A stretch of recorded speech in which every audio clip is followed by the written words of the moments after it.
Chapter 15. Stirring in the Fitting Room. Grace, Adrian.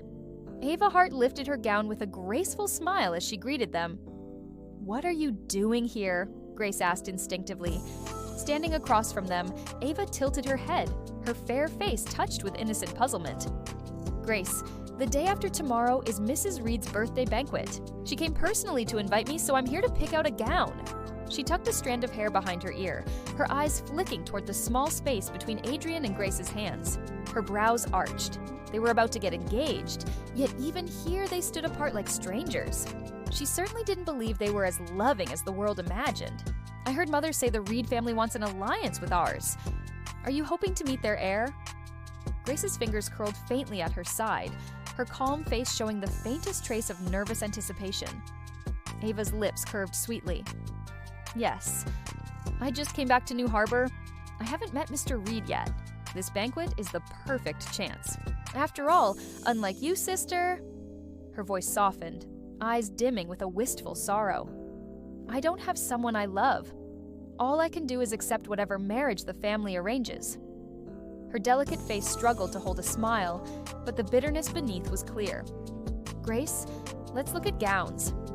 Adrian's voice cut in, halting whatever Grace had wanted to say. She nodded quickly and walked ahead, not daring to look back. "Adrian, I don't want an arranged marriage." Ava lowered her eyes, nails painted pale pink, picking nervously at her fingers, like so many times before, coming to him lost and uncertain. "What's that got to do with me?" Adrian gave her a brief glance and brushed past.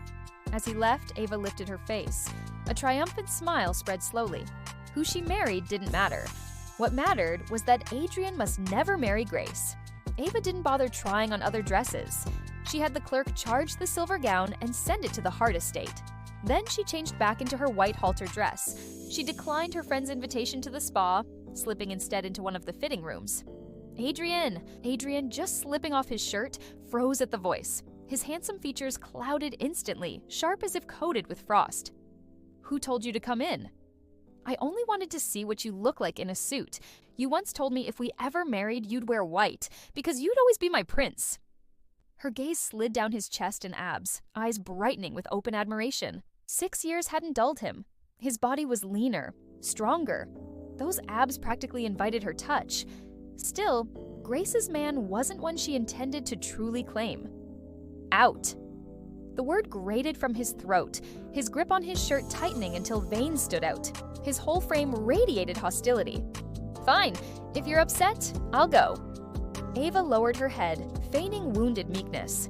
But before she could step away, his arm snatched tight around her waist, pulling her straight into his chest.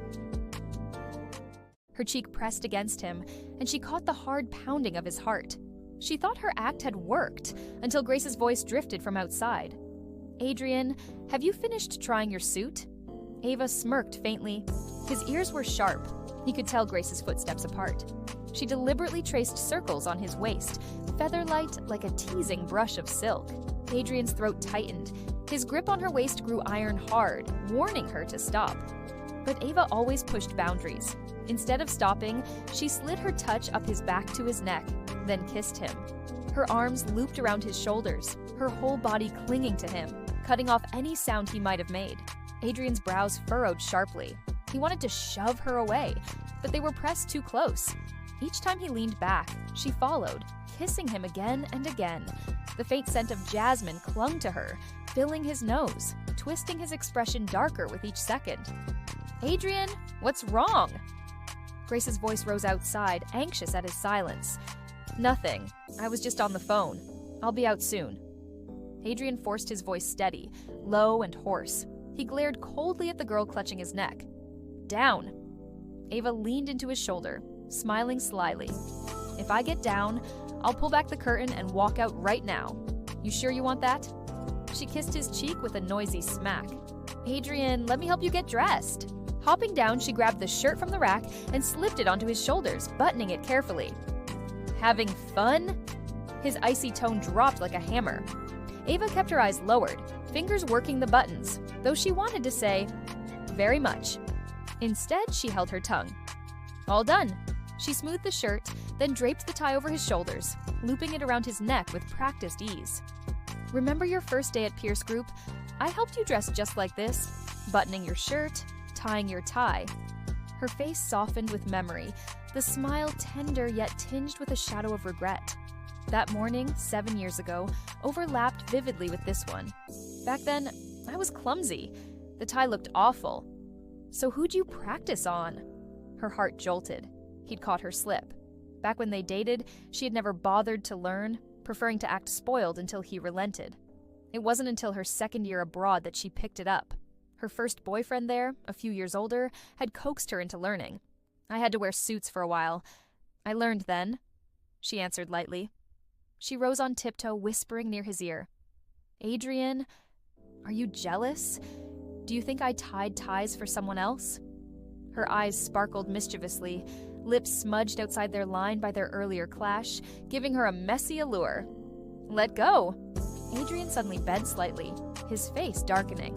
Ava tugged softly at his shirt hem, looking up with feigned grievance. Adrian, don't be mad at me.